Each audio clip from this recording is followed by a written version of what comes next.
from ATA TESOL. I'll be talking to Peter, who is a graduate of ATA. Peter, tell me a bit about yourself. Well, basically, there's not a lot to tell before TESOL. I had a business that I had sold and was looking for something else to do. Was looking for a travel experience and couldn't really afford to go on a world trip. And then I saw your ad for Teach and Travel. Wow. Okay. So why did you decide to teach ESL in another country, Peter? Well, again, the main thing was the travel. I wanted to experience different cultures and so forth, and teaching ESL was a way of doing that and getting to those countries and getting paid to live there and experience the culture. So where did you teach then? Well, I went to a place called Guiyang in China. I apologise to the Chinese people because I generally pronounce that wrong. I think it's more like Guiyang. But it was a small city of 3 million people and capital of the Guizhou province. So why did you pick China? Well, that was because of you, actually. Oh, good. Excellent. Yeah. When you did the talk about, like when we first came to the talk, you said about China, Korea, and I think there was another one, I can't remember now. It's been so long ago. But China seemed like the most different country, and I thought I was only going to ever travel once overseas, and so I wanted to make it as different as possible. To get the cultural experience and all that sort of thing, yeah. What was one of the difficult things you found about living in China when you first went over? Yeah, well, probably to start with, culture shock, as in your talks and things you mentioned about it, but I didn't listen very hard, and I didn't have time to research the country and find out about it. I basically, by the time I got myself organised and got on a plane, I was already flying to China, and I thought, I wonder what China's going to be like. Well, I found out about 8 odd hours later, and it was extremely different, and actually I didn't like China at all for the first 6 weeks. It took me some time to get used to the culture, the change of lifestyle, different job, but certainly now I've realised that if I had done some more research and found out about China more, I would have been much better prepared for it.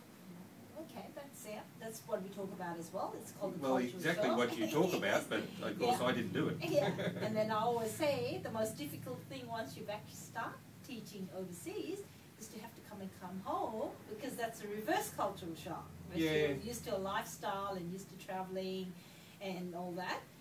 So tell me a bit about the school that you taught in, you know, what sort of age group and, you know, what you taught. Well, it was a small private school, so I taught at night time and weekends. Classes, or age group, was from 4-year-olds up to probably about 15, I suppose, was the main range. They tried a couple of adult classes for a while, but they didn't have a lot of interest there. So really the younger ones were the main students.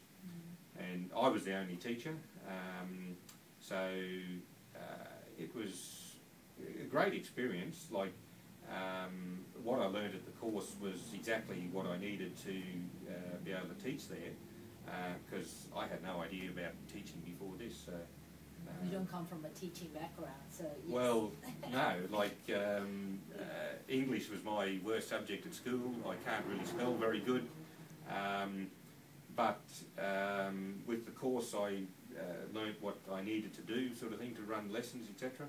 And so yeah, once I got into things, yeah, it went quite good.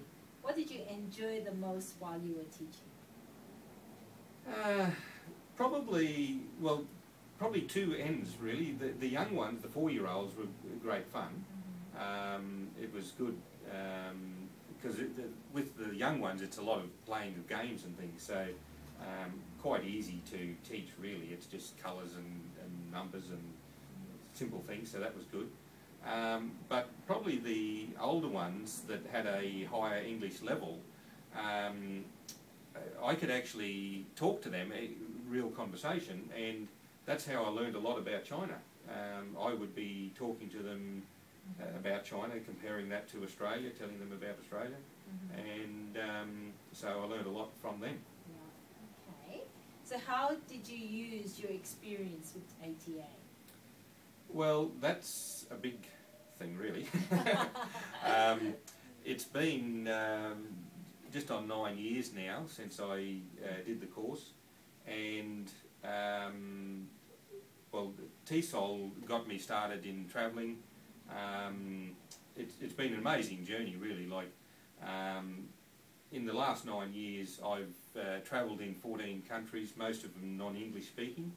I've worked in 4 different countries, but it hasn't, like for a start it was TESOL, but then I moved on to other areas, different companies, etc. But because it was in countries where English wasn't spoken much, I was able to use what I learned with the TESOL course to be able to communicate with other people.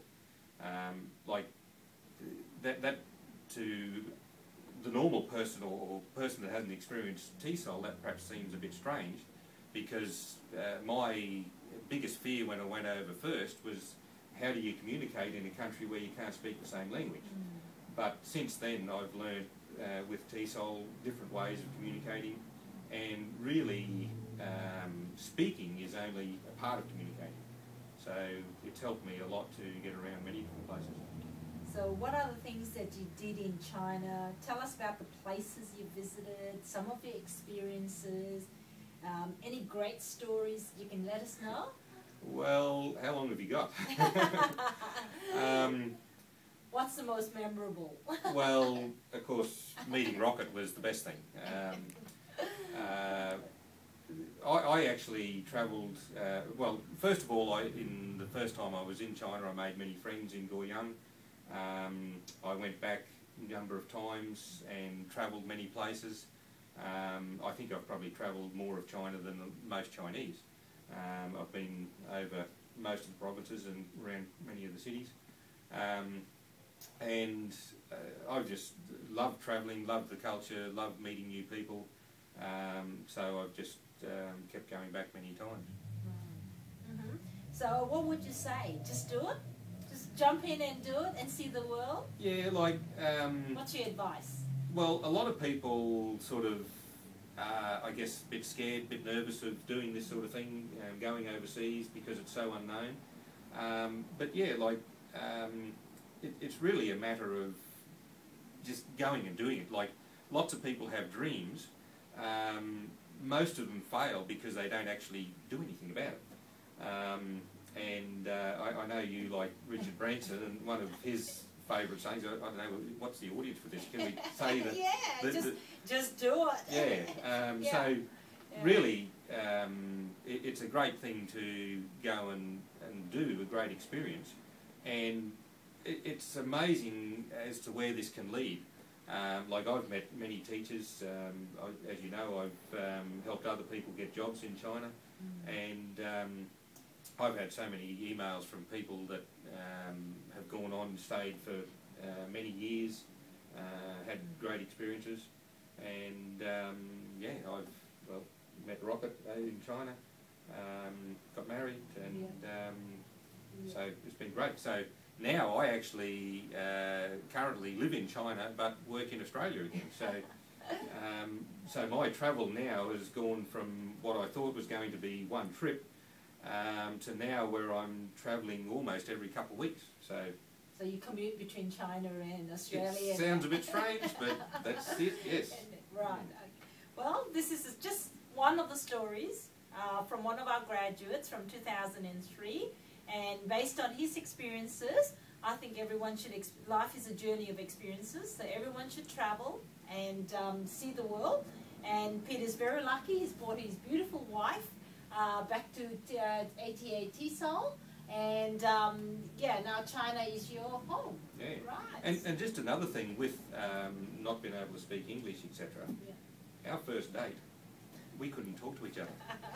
We had communicated before with written English, but I didn't realise until we went on our first date and actually met in person that her oral English wasn't so good.